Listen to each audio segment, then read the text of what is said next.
हम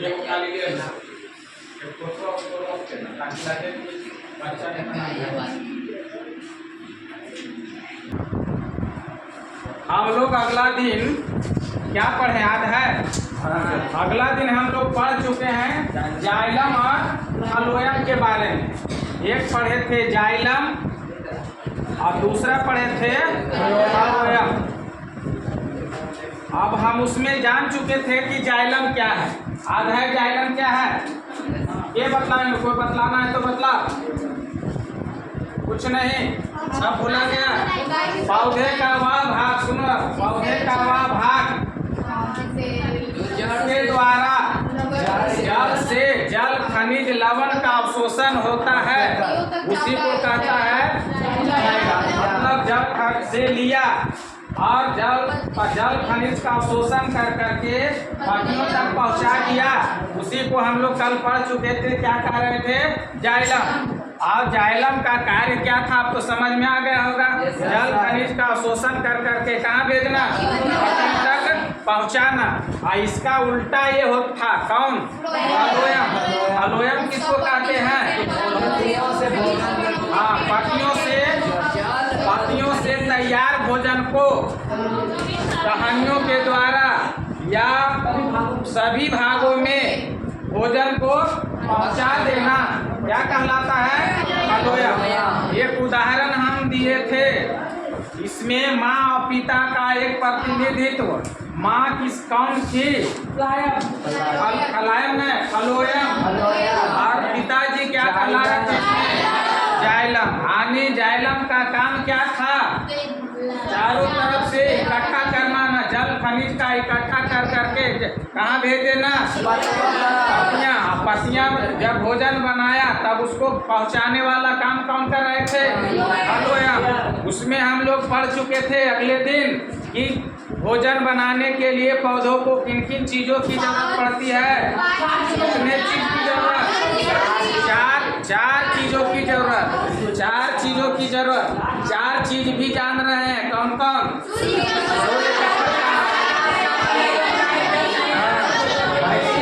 जवाब धराधर देना। आज हम लोग पढ़ेंगे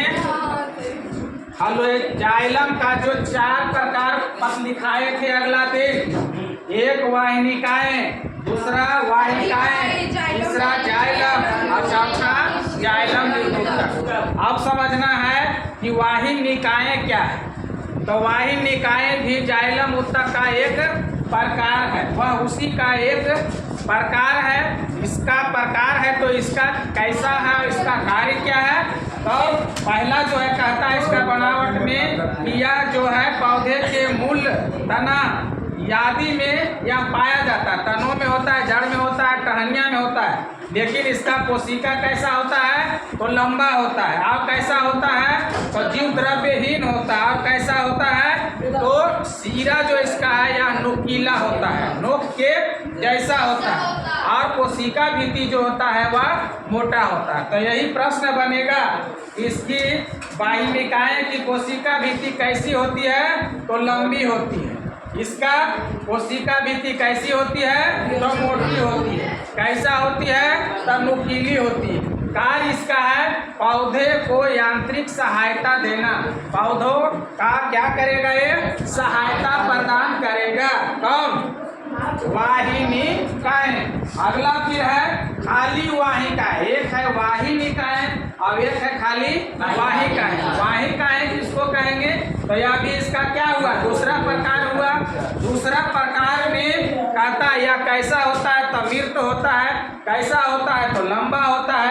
कैसा होता है? तो कहता है नली के समान होता है। नली समझ रहे हैं? पंप। वह पंप के समान पतला होता है। कभी कभी कहता है यह इसका भित्तियाँ जो होती है वह स्फुलित होती है, जो वलयाकार भी होता है, सर्पिलाकार भी होता है, सीढ़ी नुमा होता है और जालिका के रूप का धारण करता है।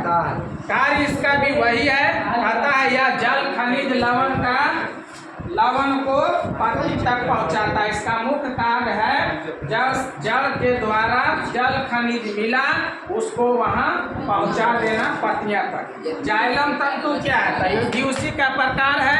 ये कैसा होता है? तो लंबा होता है, शंकु के आकार के होता है, स्थूलित होता है, मृत होता है। कहता है यह जो जाइलम तंतु है वह काष्ठीय द्विबीजपत्री पौधों में पाया जाता है। काष्ठीय के मतलब काठ, जो काठ देता है उसको काष्ठीय पौधे कहेंगे। और द्विबीजपत्री वैसा पौधा या वैसा बीज जिसमें 2 बीज पत्र होते हैं वैसे को कहते हैं द्विबीजपत्री, मतलब 2 गो।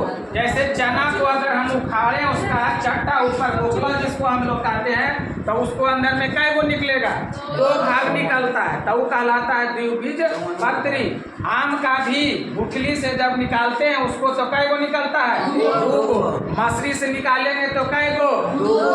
और धान से निकालेंगे तो 1 गो। तो जिससे 1 गो निकलता है आगे पढ़ेंगे हम लोग, तो उसको कहता है एक बीजपत्री पौधा। और जिसमें 2 निकलता है उसको कहेंगे द्विबीजपत्री पौधा। समझ में आया?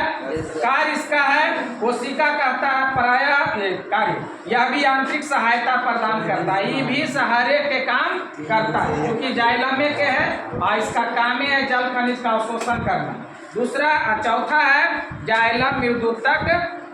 जाइलम मृदुतक लिखेंगे इसका परिभाषा तो वैसे करेंगे। यह भी जाइलम उत्तक का प्रकार है। इसका बनावट जो है वह कहता है जीवित होता है और पैरेंकाइट मेटस होता है तथा यह भोजन संग्रह कार्य इसका जो है यह भोजन संग्रह करता है एवं किनारे की ओर जो इसका जड़ के अंतिम भाग रहता है पानी को कहता है पार्श्वीय संवहन करता है, मतलब उसको टानता है। तो इतना सुनने के बाद अब एक तुम लोग बताओ।